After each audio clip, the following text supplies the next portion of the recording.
Is it possible to build a hillside residential neighborhood in Cities Skylines 2? Everyone loves to build on flat land, but Jay Stokes commented that he would love to see a hillside residential neighborhood with narrow, curvy roads. In this video, we will explore how to build in the Shrubland Chaparral biome found in the arid hills of Southern California. We will do our best to create a neighborhood in this challenging terrain. My name is College Builder, your friendly college dean. This is episode 15 of Marathon Cove, a region inspired by Southern California. Please give a like and leave a comment with your thoughts. Before we begin building on the hillside of Verano, we need to make some critical updates to our towns. After the last few patches, lines disappeared from our custom parking roads. But the good news is that several parking roads now come with the base game. We will replace the ones we originally built with the Road Builder mod. Because the in-game parking roads include protected parking near intersections, we no longer need the extra nodes and transition segments we built in the last episode.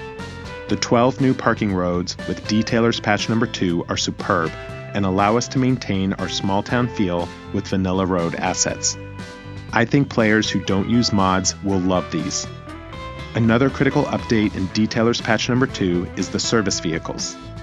Buildings like police stations will now show parked service vehicles when they are not in use. Since we placed these buildings before the update, we must delete them and plop them again to see the change. Our small post office and clinic also reflect the update. You would expect the small fire station to show parked vehicles, but when we replace it, nothing appears.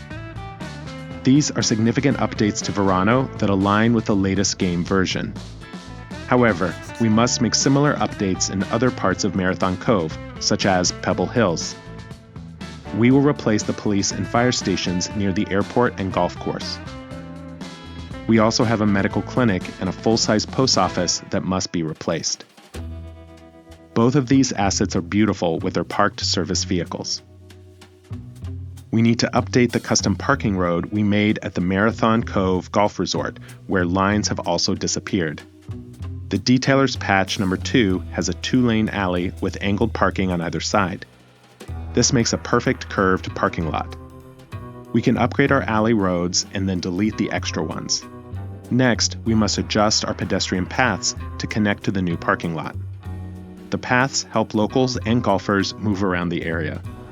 We can also extend the grass surface from our country club and shift the palm trees to complete these changes.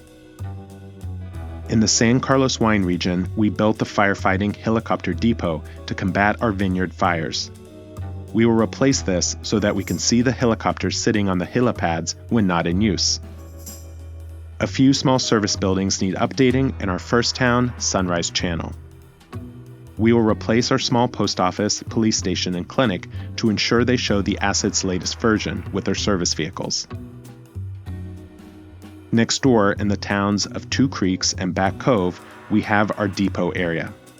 Let's replace the road maintenance depot with the newest version of the asset so that we can see the maintenance vehicles in their parking spots. We should replace our bus depot in Back Cove. We will see so many buses sitting in the lot, since we have only one bus route that circles Marathon University. The park maintenance depot will be replaced next. It's great that we don't have to replace all our stain and road wear decals when we plop down the new versions. In Back Cove, we have our large cemetery, which should be upgraded. I feel a little bad that we already have over 1,000 citizens buried here, but the asset looks so much better with the hearses parked in the lot. In University Village, we have some different issues that need fixing. Our custom parking roads around the town center must be replaced with the new vanilla parking roads. Doing so will ensure a more stable, less mod-dependent game. We can also remove the small pieces we created when we added extra nodes. Removing these small transition segments simplifies placing parking roads in high congestion areas. I love how these new parking roads automatically create pinch points to give pedestrians more protected crosswalks. Let's remove the yellow caution decals and instead place the no stopping hatched surface. This indicates that no cars should stop here. We can now update the last piece of parking road to complete these upgrades. But one thing has always bugged me. The pedestrians at this train station walk below the surface. No patch notes mention this, but let's try replacing it to see if it has been fixed. Hopefully, they figure out where they're going. Let's recolor the new station to create the terracotta tiles that are distinctive to this area. We will replace the Marathon University Campus Police Department so that we can see the parked patrol cars. We will do the same with a small clinic near the city center. Working our way onto the peninsula, we have nothing that needs updating in Mission Beach. But further out in Cape Vista, we should fix several items. We must replace the custom one-way parking roads that circle the Cape Vista rail terminus. The new one-way vanilla parking road fits here perfectly. We will update the small police station and clinic as we have done in our other small towns. While here, I want to replace the small plaza and surface in the commercial center. We built this so long ago in episode 7 of Marathon Cove. Since then, more surfaces have been released on Paradox Mods, including a beautiful brick surface inspired by the German region Asset Pack. Let's remove and unify all these extraneous surfaces with one cohesive texture. This change will help reflect that this is a high-wealth area adjacent to the mega mansions in the estates. We will repeat this process on the other side of the station. I love how this brick surface covers the pedestrian paths, creating the impression that citizens are walking through the plaza. Before we leave the peninsula, I want to make another addition. Inky Beard suggests placing some invisible paths inside the courtyard of our small commercial area. This is a terrific idea and a fine time to make that update. We will bring invisible paths through the courtyard from several directions, allowing pedestrians to walk through the market stalls in the middle. We still have some empty lots in University Village. Please let me know in the comments if you have any ideas for what we should build here. One more place needs updates after Detailers Patch number 2, our energy corridor. We will replace our incinerator with the latest version, showing parked garbage trucks. Let's then replace our rail yard. This is probably my favorite update from Detailers Patch number 2. I love seeing all the parked trains in the yard. These updates bring us up to date. Our region of Marathon Cove is now compatible with the latest patches for Cities Skylines 2, and we are ready to build something new. I have been waiting to show you this for a very long time. Today, we will return to our small town of Verano. This is where we will start building into the low mountains and creating a hilly residential community typical of Southern California. Building into the hillside is very challenging in Cities Skylines 2. We will do our best to build with sensitivity to the environmental context.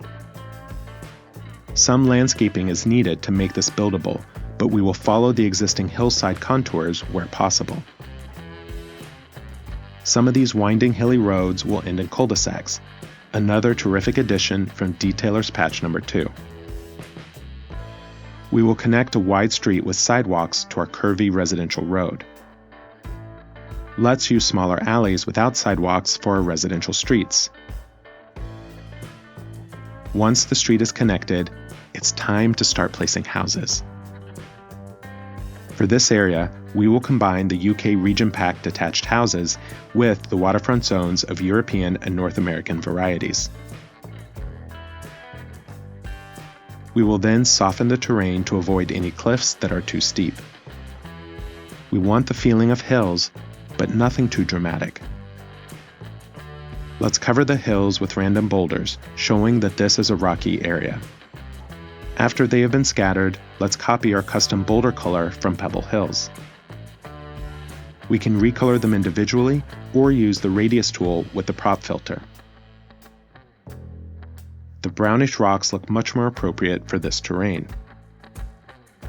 For the rest of the landscaping, we will fill things in with small wild shrubs and flowers, using all ages, including dead ones.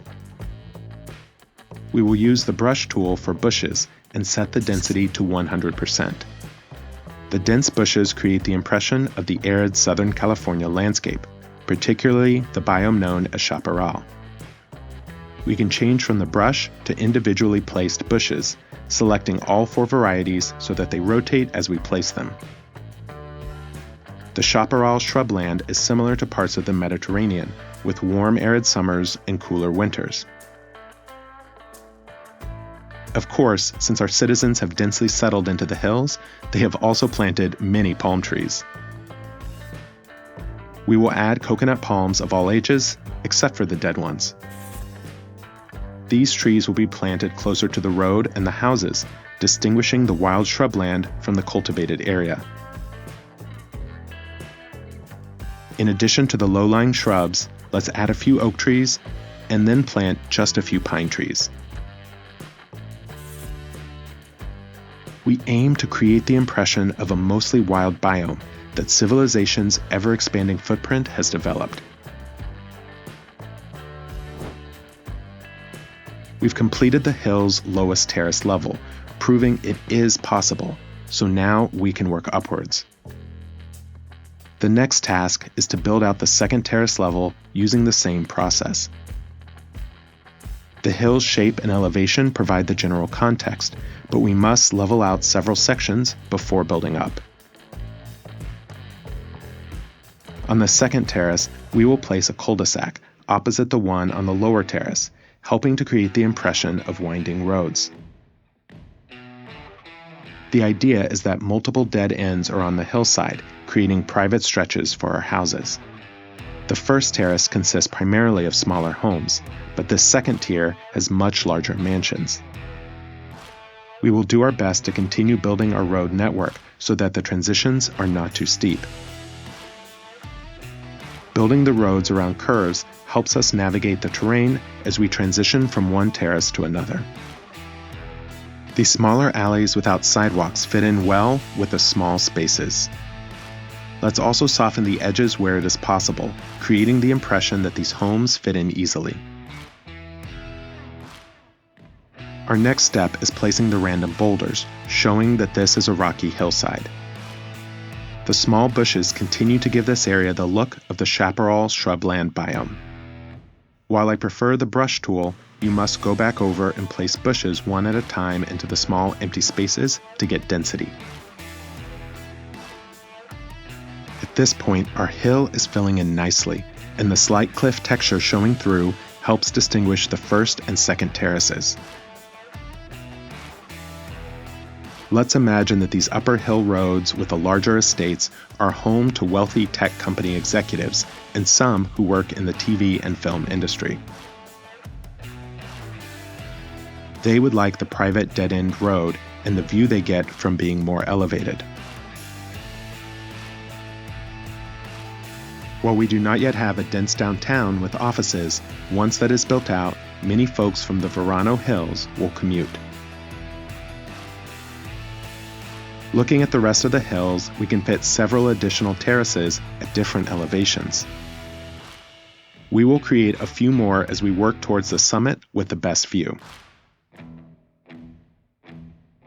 As we approach the arterial, we want the hills to look natural and not like we dug a trench through the middle of the mountain. We will also soften the area up against the rail line. Flattening the land and then softening it helps create a better slope. By smoothing out this hill, we will have more space on the second terrace and should have at least 2 upper terraces. Let's use the slope tool to create a better transition for our road.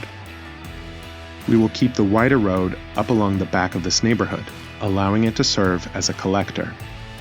We will place grass on the sides so no one can park there.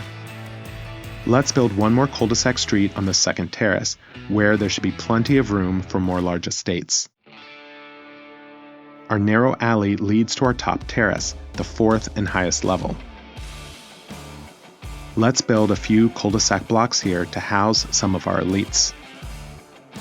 In between, we have room for a 3rd level terrace that will help us show just how many layers have been built here. The second level includes a few more low-density residential homes from the UK Region Pack and the waterfront zones. The variety of lot depths and widths gives this little neighborhood so many different assets. We are now ready to build the terraces on levels 3 and 4. But first, let's add a small playground to ensure that our hillside has enough leisure space. At the summit, we will place a sizable 5x5 mansion. We may want to build a pedestrian bridge in the future, so let's leave a narrow path to preserve the space. We can then fill in houses around it. We will build one more placeholder path in case this works as a better spot for a pedestrian bridge. Let's plop some more modern-looking North American and European base game residences in this upper terrace. Now and then, I like to scatter in the modern structures, but I try not to overdo it. Modern houses are very distinctive, and I imagine they belong to Hollywood execs and actors who have built here recently. We have plenty of room to extend the terrace on level 3 towards the arterial, but we may squeeze in one more level between the second and third. Let's call this one 2.5. This is the fun part of building a residential neighborhood on the hillside. Sometimes the terrain takes you in directions you don't expect. As always, paying attention to the environmental context is beneficial because it creates more organic, natural-looking builds. We fit several more cul-de-sacs here, creating multiple beautiful viewpoints. The tricky part of building on the hills is picking the right lot shapes to ensure they all fit. However, to achieve a variety of depths and assets, the hills should have irregular shapes and curves. This variability in the terrain makes it natural to place houses of different sizes. But of course, none of this is easy. Building on flat land in Cities Skylines 2 is much simpler and faster, while building in the hills takes patience and trial and error. Let's fill in the last few houses on our second terrace level, making our neighborhood more or less complete. We can then soften the terrain around the various cliffs and terraces, leaving just a little bit of brown dirt to show through and give the impression of a hillside. Let's now return to completing our Chaparral shrubland. This type of biome is often called different names. Some call it scrub or scrub brush. Others simply call it bush or chaparral. Whatever the name, this arid land is quite common in Southern California and boasts a surprising amount of biodiversity despite not looking so impressive. These bushes and boulders give the hillside a distinct look, like the shrubland around our golf course and Pebble Hills estates. We'll plant palm trees around our houses, but let's start by putting them on the road. We will turn on snap to roadside and then plant palms along our collector on alternating sides. Adding palms makes this look like a high wealth area. All these residents moved in and added their trees to the shrubland. Who doesn't love looking at palms while they bathe by their backyard pool? We will scatter a few oak and pine trees, creating something that looks random. Let's add a grass medium to our arterial, making this an inviting entrance to Verano. I love using the wild bush tool to fill the terrain, but I wish we had more grass and bush options. It would also be helpful to have a biome tool that allows you to change the texture and color of the ground without manually placing surfaces. Hopefully, we have not overdone it with all our foliage. We can extend our shrubland biome to the grass medium.